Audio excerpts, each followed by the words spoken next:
Hey everybody, I'd like to show you guys something that I found on my side yard. Let's take a look.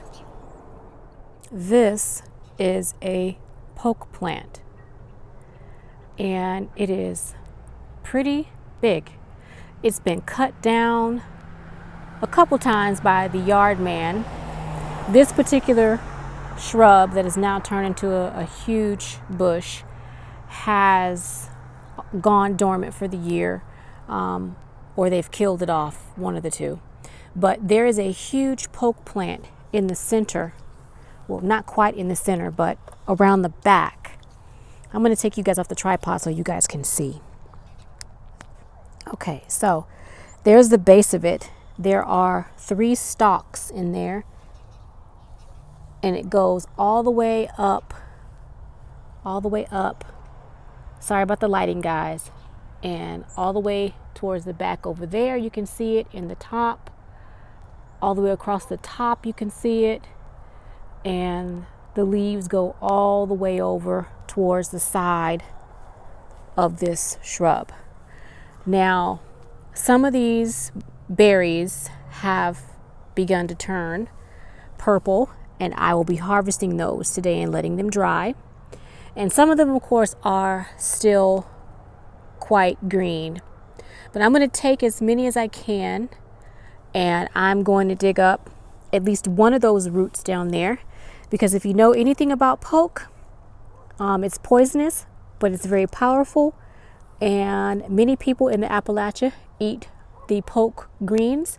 They call it poke salad, I believe, salad or salad.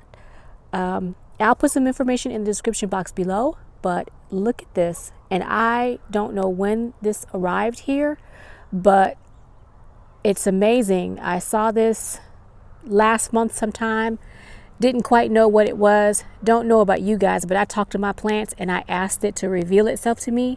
And shortly after I said that, I saw a video by Diva Jones. She told me what it was, and I began to do some research and definitely confirmed that this is indeed a poke plant. So you guys stay tuned and watch me harvest this poke.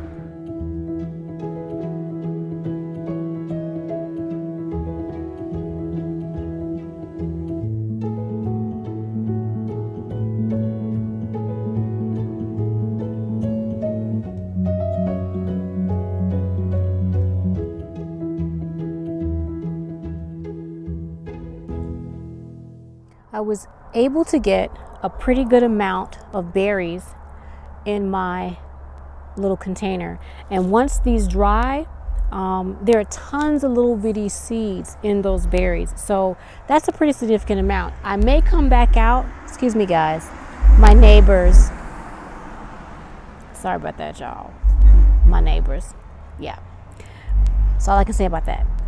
Once these dry, there will be a significant amount of seeds in here, and I may come back out and harvest more as more appear. But my gloves were getting a little bit saturated with the juice, and I don't want that on my hands, so I was wiping it off. So now I'm just going to try to dig up one of these roots, and then I'll show you what that looks like. So here we go. I went and grabbed another pair of gloves so that I can double my gloves up, because I didn't want anything to get on my hands or soak through my gloves. That's a pretty cool scooter that kid just drove by on. It had lights on it and everything. He had like a little running board light. These kids are getting fancy. Okay, so putting my gloves on, and now I'm going to dig up that root. So let's get into it.